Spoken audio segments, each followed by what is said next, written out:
నమస్తే అండి. నేను వాణి. నా ఛానల్ ఫస్ట్ టైం చూస్తుంటే ప్లీజ్ సబ్స్క్రైబ్ చేసుకోండి. నా మనసు 11వ భాగం వినేద్దాం. సంగీత కోపంగా, బావా, నీకు ఆమెకి సంబంధం ఉంటే ఉండవచ్చు. అది పెద్ద తప్పుగా నేను భావించడం లేదు. దప్పికగొన్న వాడి ముందు అమృత కలశం ఉంచితే ఖాళీ చేయకుండా ఉండలేడు. అది సహజం. తప్పు పట్టదగింది కాదు. వయసున్న మగాడి ముందు అందగత్తె అయిన ఆడది ఉన్నా అంతే. ఆమె ఆకర్షణలో పడితే నీ తప్పేం లేదు. నువ్వు చెడిపోయేది లేదు ఇందులో. కానీ ఆ సంబంధాన్ని ఇలా కాబోయే భార్య ముందు, పెద్దవాళ్ళ ముందు ప్రదర్శించడం మాత్రం అసహ్యం. నువ్వనే సంబంధం కానీ, ఆకర్షణ కానీ మా మధ్య లేవు సంగీత, ఆకాష్ శాంతంగా అన్నాడు. దాన్ని పోలీసులకి పట్టివ్వకుండా ఎందుకు అడ్డుపడ్డావు?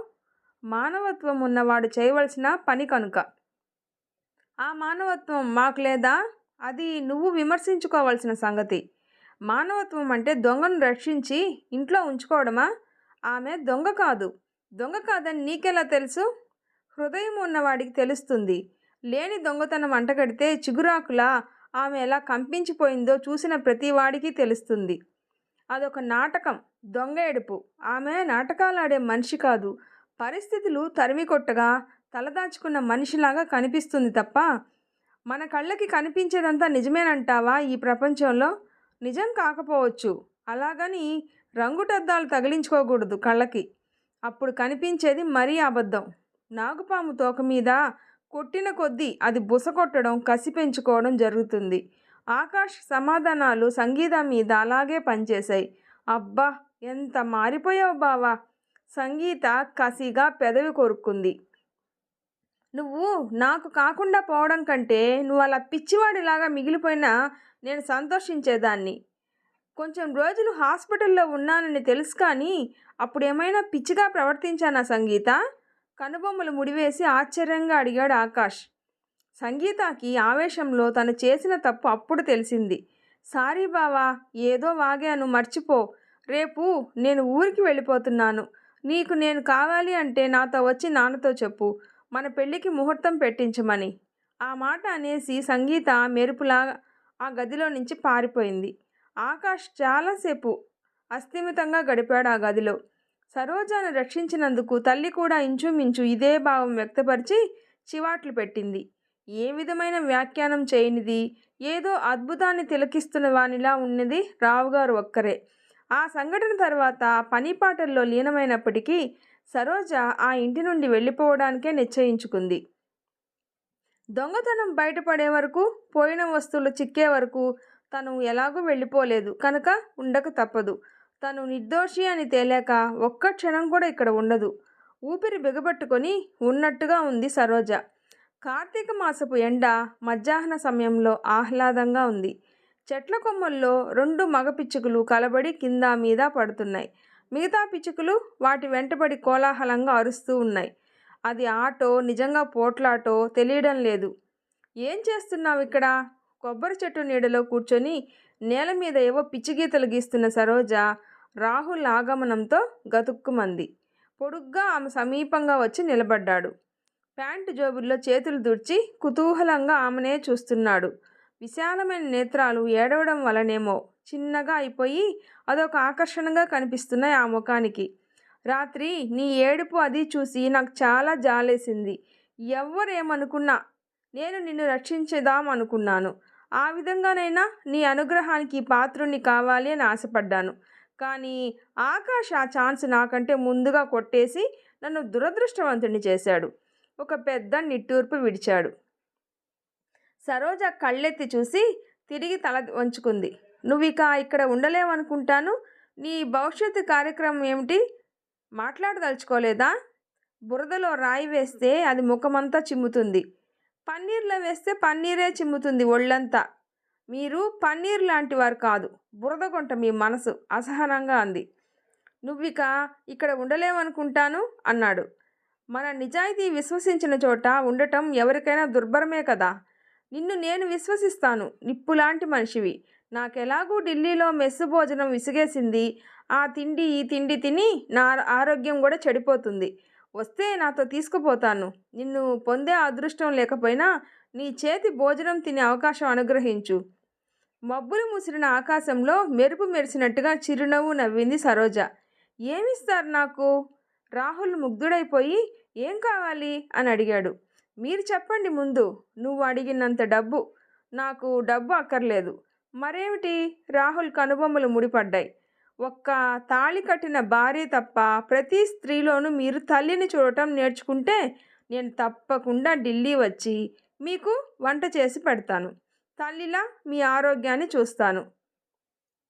హతోస్మి. రాహుల్ పక్కున నవ్వాడు. ఎందుకు నవ్వుతున్నారు? నవ్వక ఏం చేస్తాను విచిత్రమైన నీ కోరిక విన్నాక? అంత విచిత్రమైందా నా కోరిక? కాకపోతే నాకు తల్లి కాగల వయసా నీది? మనసుకు వయసు అడ్డమా? నేనేం బ్రహ్మర్షిని కాదు. ఎందుకీ డొంక తిరుగుడు రాహుల్ గారు? ఎందుకీ ప్రయాస? ఈ దీపం కాల్చివేస్తుంది, లేకుంటే ఆరిపోతుంది. దీన్ని మాత్రం మీరు తాకలేరు సరోజ మంద్రస్వరాన అంది. పువ్వులా ఆకర్షించి సమీపిస్తే దీపమై భయపెడుతున్నావు. రాలేను పోలేను. ఏం చెయ్యను? విషాదగేయంలా చదివాడు. రావద్దు పోవద్దు, ఉండండి అక్కడే. నాకేదైనా మంత్రం వస్తే పాషాణంగా మార్చివేద్దును. సరోజ లేచి వంటింట్లోకి వెళ్ళిపోయింది. వెళ్ళిపోవాలన్న నిర్ణయం జరిగింది, కానీ ఎక్కడికి వెళ్ళిపోవాలి? ఈ సమస్యే తెగలేదు ఇంకా సరోజాకు. రాహుల్కి చెమటతో ఒళ్ళంతా తడిసిపోయింది. కాళ్ళు చేతులు మంచులా చల్లబడిపోయాయి. మై గాడ్, ఇవి నాకు ఆఖరి క్షణాలా?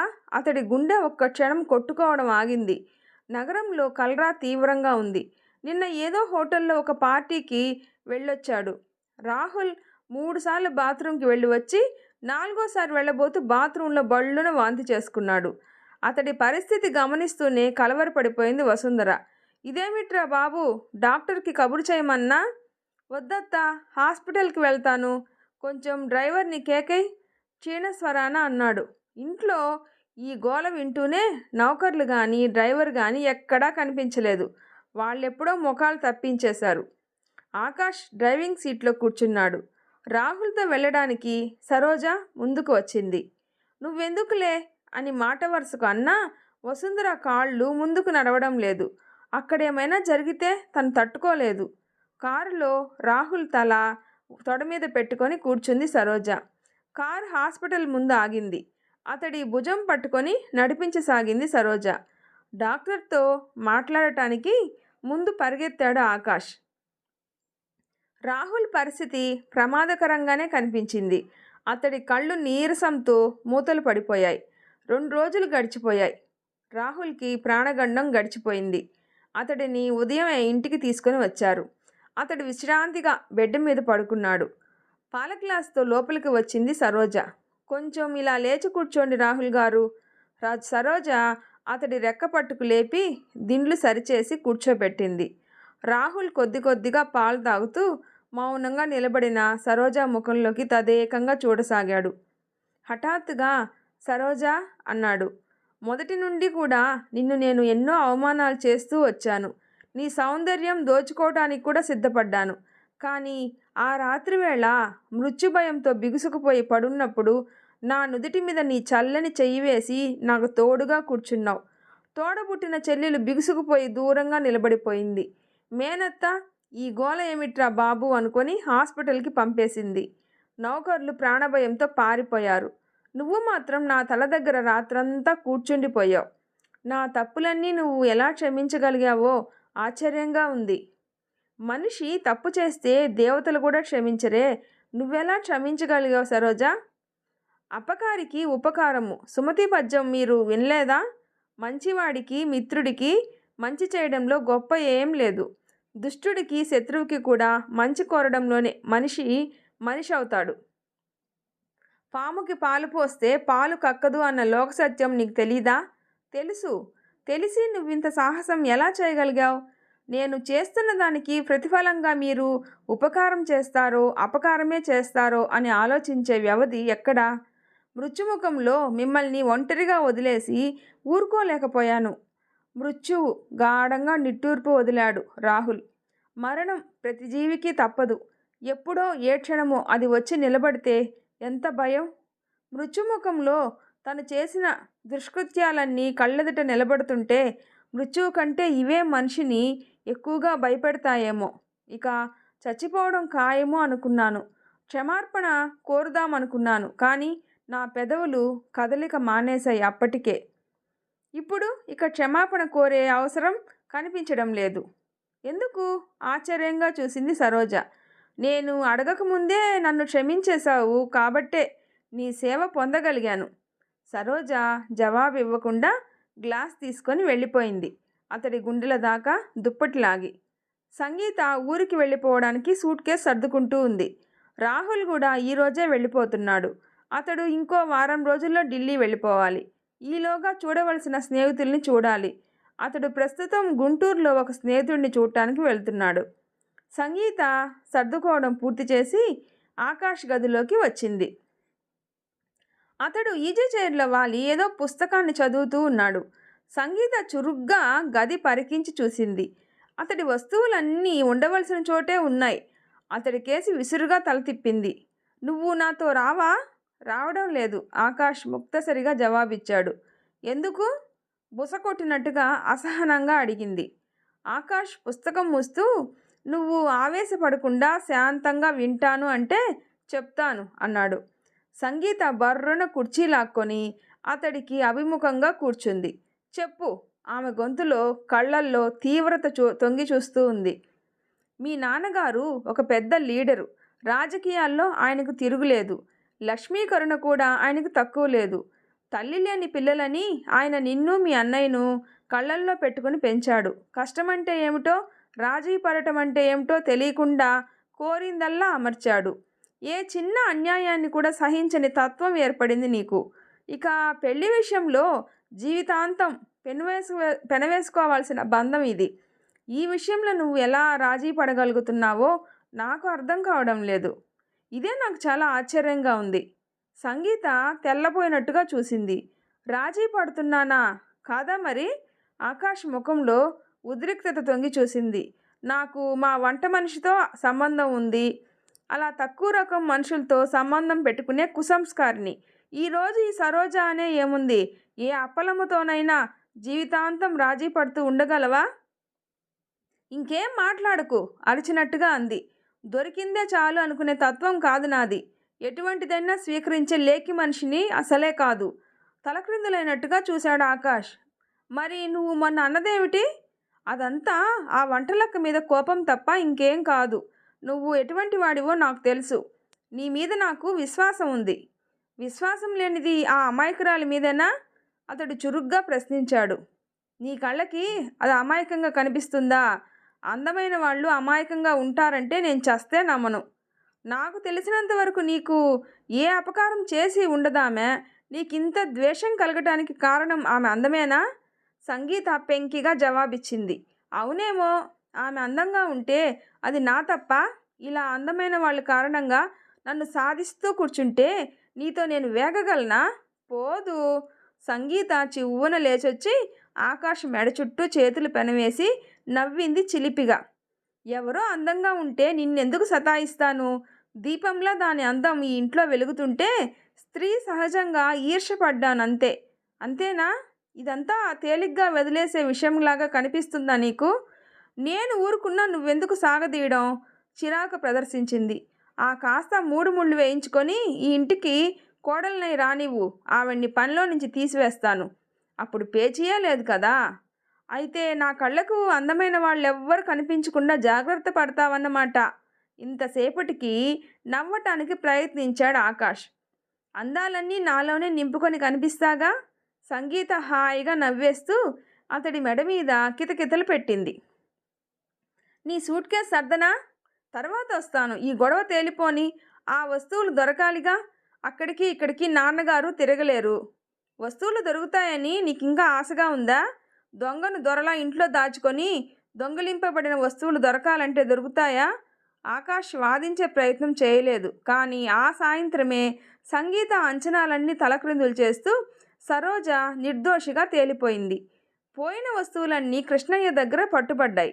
ఆ సంధ్యవేళ చీకటి కాకముందే పాత సామాను గదిలో చొరపడి దాక్కున్నానని, అందరూ పడుకున్నాక దొంగతనం చేశానని ఒప్పుకున్నాడు కృష్ణయ్య. రావుగారు గదిలో నిశ్శబ్దంగా దిండ్లకు ఆనుకొని కూర్చొని ఉన్నారు. వసుంధర భర్త మంచం మీదే ఒక పక్కగా కూర్చొని ఉంది. ఆమె ముఖంలో పశ్చాత్తాపంతో కూడిన సిగ్గు అలుముకుంది. అనుమానం పెనుభూతమని దీన్నే అంటారు కాబోలు. అనవసరంగా సరోజాని అనుమానించి అవమానించింది. పాపం ఎంత బాధపడుతుందో. క్షమించమని కోరుదామంటే ఏమిటో సిగ్గుగా అభిమానంగా ఉంది. వంట మనిషిని క్షమార్పణ కోరడమా అని. ఏమైనా తను కొంచెం దయగా ఉండాలి ఆ పిల్ల పట్ల. వసుంధర ఆలోచనలు ఇలా సాగుతూ ఉన్నాయి. తన ప్రయాణం మరునాటికి వాయిదా వేసుకొని ఆగిపోయిన సంగీత కూడా ఆ గదిలోనే ఉంది. ఆకాష్ చూస్తున్న మ్యాగజైన్లోకి తను తలదూర్చి. బాబుగారు. సరోజ గదిలోకి వచ్చింది. చంకలో ఉన్న చిన్న బట్టల మూట అక్కడున్న స్టూల్ మీద పెట్టి విప్పింది. అందులో ఆమె మారు చీర, మారు రవిక తప్ప మరొకటి లేదు. అవి కూడా దులిపి చూపి తిరిగి మూట కట్టింది. ఏమిటమ్మా ఇది? కంగారుగా అడిగారు రావుగారు. నాకింక సెలవిప్పిస్తే వెళ్ళిపోతాను. ఎక్కడికి? ఈ విశాల ప్రపంచంలోకి. ఓ, సినిమా డైలాగ్ పలుకుతుంది. సంగీత కొంటెగా ఆకాష్ చెవి దగ్గర అంది. అతడు మౌనంగా చూస్తున్నాడు. ఈ విశాల ప్రపంచంలోకి ఏకాకిగా వెళ్ళిపోయే వయసా అమ్మా నీది? ఆర్ధంగా ధ్వనించింది రావుగారి గొంతు. మొదట అపరిచితులైన మీ దగ్గరికి కూడా ఈ వయసును వెంటబెట్టుకునే వచ్చాను. దీన్ని వదిలేసి రావడం ఎలాగో నాకు తెలియలేదు. వచ్చినందుకు మంచి బహుమానం లభించింది బాబుగారు. పడ్డవాళ్ళెప్పుడు చెడ్డవాళ్ళు కాదమ్మా. అది సామెత మాత్రమేనండి. నా అదృష్టం బాగుండబట్టి దొంగ పట్టుబడ్డాడు. మీ వస్తువులు దొరికాయి. లేకపోతే ఈ దొంగతనం నేనే మోయవలసి వచ్చేది. నన్ను ఒక దొంగగా ముద్రించి బయటికి తరిమేసేవారు. ఇంతసేపటికి వసుంధర తలెత్తింది. నువ్వెవరివో కొత్తదానివి. ఊరెక్కడో ఎవరిదానివో తెలియదు. నువ్వు అసలు బ్రాహ్మణ పిల్లవు అవునా కాదో రుజువేమిటి? పత్రికలో ప్రకటనలేమిటి అసలు? ఎక్కడో తెలిసిన వాళ్ళనే చూసుకుందాము అంటే ఈయన తమాషా చేసి కూర్చున్నారు ఆ పత్రికా స్నేహితుడితో కలిసి. ఈ పట్టణవాసంలో రోజుకొక కథ చెప్పి బతికేవాళ్ళు ఎంతమంది లేరు? నిన్ను నమ్మకపోవడం మా తప్ప? నిష్ఠూరంగా అంది. తప్పు మీది కాదండి, నాది. ఎవరూ దిక్కులేని వాళ్ళు, ఎందుకు బతకాలో తెలియని వాళ్ళు బతకాలనుకోవడమే తప్పు. ఎప్పుడో ఆగిపోవలసిన కథ నాది.